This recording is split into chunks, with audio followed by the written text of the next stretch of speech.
આ છે હર્ષ શેઠ, જે વ્યવસાય ટેક્સટાઇલ મેનેજર છે, પરંતુ તેની માનસિકતા કોઈ રીઢા ગુનેગાર જેવી નીકળી છે.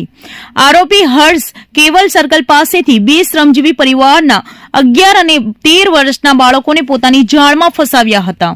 ઘરમાં સાફ સફાઈ કરવાને બહાને અને ચોકલેટ તથા જમવાની લાલચ આપીને આ બંને બાળકોને પોતાની લક્ઝરીઝ કારમાં બેસાડીને લઈ ગયો હતો. આરોપી બાળકોને ઉમરા વિસ્તારની એક અવાવરૂ જગ્યાએ લઈ ગયો હતો અને ત્યાં તેણે બાળકોને નિવસ્ત્ર કરીને તેમની સાથે જાતીય સતામણી કરવાનો અને વિકૃત આનંદ મેળવવાનો પ્રયાસ કર્યો હતો. એટલું જ નહીં, પોતે પણ નિવસ્ત્ર થઈને બાળકો સાથે અણછાટતું વર્તન કરવા લાગ્યો હતો. જોકે બાળકોએ આ પરિસ્થિતિને જોઈને હોબાળો મચાવતા આરોપી ગભરાઈ ગયો હતો. બાળકોએ બૂમાબૂમ કરતા આરોપી હર્ષ શેઠ તેમને ફરીથી તેમના ઘર પાસે છોડવા જઈ રહ્યો હતો. ત્યારે જ સતર્ક ઉમરા પોલીસે તેને રંગે હાથે ઝડપી પાડ્યો હતો.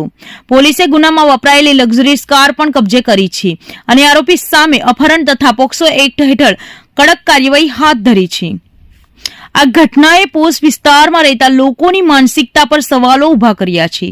હાલમાં ઉમરા પોલીસે આ મામલે વધુ તપાસ હાથ ધરી છે કે શું આરોપીએ અગાઉ પણ આવા કોઈ કૃત્યો કર્યા છે કે કેમ.